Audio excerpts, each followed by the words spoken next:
నిజామాబాద్ జిల్లా బోధన్ పట్టణంలో భూమి కబ్జా వివాదం తీవ్ర రూపం దాల్చింది. బోధన్ న్యూ బస్టాండ్ ఆవరణంలోని సర్వే నంబర్ 271/Aలో ఉన్న 22 గుంటల భూమి తన తాత రామగౌడ్ సొంతమని, ఆ భూమిని అక్రమంగా కబ్జా చేశారని బాధితులు మీడియా సమావేశంలో ఆవేదన వ్యక్తం చేశారు. కీర్తిశేషులు రామగౌడ్ కుమారులు కె శ్రీధర్ గౌడ్, కె ఈశ్వర్ గౌడ్లు నిజామాబాద్ ప్రెస్ క్లబ్లో సమావేశం ఏర్పాటు చేసి వివరాలు వెల్లడించారు. వారి ప్రకారం స్థానికులు సిహెచ్ శంకర్ గౌడ్, లచ్చగౌడ్లు రియల్ ఎస్టేట్ వ్యాపారుల సహాయంతో దొంగ రిజిస్ట్రేషన్ చేసుకుని తర్వాత శంకర్ గౌడ్ కుమారుడు సిహెచ్ లోకేష్ గౌడ్ పేరుతో గిఫ్ట్ రిజిస్ట్రేషన్ దస్తావేజులు తయారు చేసినట్లు ఆరోపించారు. తహసీల్దార్ ఆర్డీఓకి ఫిర్యాదు చేయగా అధికారులు అక్రమ కట్టడాలను నిలిపివేసినట్లు బాధితులు తెలిపారు. అయితే సమస్య ఇంకా పూర్తి పరిష్కారం కానందున సోమవారం ప్రజావాణి కార్యక్రమంలో ఫిర్యాదు చేసినట్లు, ఈరోజు జిల్లా ప్రెస్ క్లబ్లో మీడియా సమావేశం ద్వారా తమకు న్యాయం చేయాలని వేడుకుంటున్నట్లు స్పష్టం చేశారు. ఈ అభ్యర్థనపై అధికారుల స్పందన కోసం బాధితులు ఆసక్తిగా ఎదురు చూస్తున్నారు.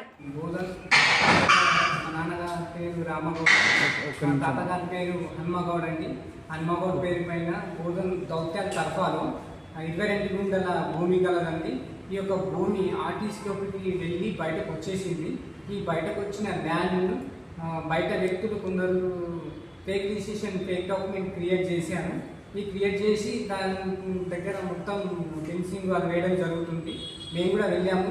గతంలో వెళ్ళేసి 22లో మొత్తం క్లీన్ చేసామండి. మా అన్నయ్య మేము అందరం కలిసి ట్రాక్టర్ పెట్టి మొత్తం క్లీన్ చేసాము. తర్వాత ఇప్పుడు ప్రోపిటెల్ ల్యాండ్లో ఆ యొక్క ల్యాండ్ చూపిస్తున్నారండి. ఆ యొక్క ల్యాండ్ను ప్రోపిటెల్లో చూపించిన తర్వాత ఇప్పుడు ఎవరికి అధికారం ఉన్నట్టు, ఇప్పుడు గవర్నమెంట్కి అధికారం ఉందా, మనకి అధికారం ఉందా? ప్రైవేట్ వ్యక్తులు గవర్నమెంట్ ల్యాండ్లో ఇల్లు ఎలా కడతారు, రిజిస్ట్రేషన్ ఎలా చేశారు, నాలా రిజిస్ట్రేషన్ ఎవరు చేసి ఇచ్చారు, ఈ డాక్యుమెంట్ రిజిస్ట్రేషన్ ఎలా చేస్తారు, ఈ విషయం పైన మేము మున్సిపల్ అధికారి గారికి, కమిషనర్ గారికి కూడా పంపించాము. ఈ యొక్క మున్సిపల్ కమిషనర్ అండ్ ఎంఆర్ఓ గారు, సర్వేయర్ని, డిప్యూటీ ఎంఆర్ఓ గారిని మరియు మున్సిపల్ కమిషనర్ కూడా ఈ యొక్క కమిషనర్ అధికారులను పంపించడం జరిగింది. వాళ్ళు కూడా ఆపేయమని చెప్పి కూడా మాకు ఫ్లాట్ మీద వచ్చేసి చెప్పారు వాళ్ళకి. అయినా వాళ్ళు వినట్లేదు. అదే ఒకసారి కలెక్టర్ గారికి కూడా నిన్న ప్రజావాణిలో మేము ఇవ్వడం జరిగిందండి. ప్రజావాణి రిసిప్ట్ సార్ కూడా స్పందించారు. కలెక్టర్ గారు కూడా సార్ కూడా వెంబడినే యాక్షన్ తీసుకుంటామని చెప్పారు. దీని గురించి ఏందనేది మీరు చూడండి సార్. ఫేక్ డాక్యుమెంట్స్ సార్ ఇది. మా దగ్గర ఒరిజినల్ డాక్యుమెంట్ ఉన్నాయి, వాళ్ళేమో ఫేక్ డాక్యుమెంట్ రెడీ చేస్తున్నారు సార్. వీళ్ళు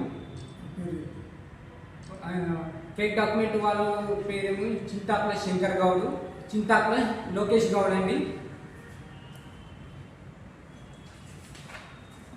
డాక్యుమెంట్ నెంబర్ 3405 1979 రిజిస్ట్రేషన్ ఆఫీస్లో మేము కోర్టు ద్వారా, హైకోర్టు ద్వారా పిటిషన్ వేసి బోధన్ అండ్ నిజామాబాద్కి పిటిషన్ వేసామండి. ఆ పిటిషన్లో వాళ్ళు ఇది ఫేక్ డాక్యుమెంట్ అని కూడా మాకు ఇవ్వడం జరిగిందండి. ఈ యొక్క కాపీ కూడా దీంట్లో సబ్మిట్ చేశాము మేము. మీరు కూడా చూసుకోవచ్చు. ఈ ఏదైతే చింతాకుల లోకేష్ గౌడ్ ఉన్నాడో ఆ ప్లేస్ మీదకి వెళ్తే మిమ్మల్ని చంపేస్తాము, మీ భార్య పిల్లలను రోడ్ మీద తీస్తామని చెప్పేసి మమ్మల్ని బెదిరించడం జరుగుతుందండి. మాకు తగు న్యాయం చేయాలని కలెక్టర్ గారిని మేము కోరుతున్నాము. కేసు పెట్టిరా?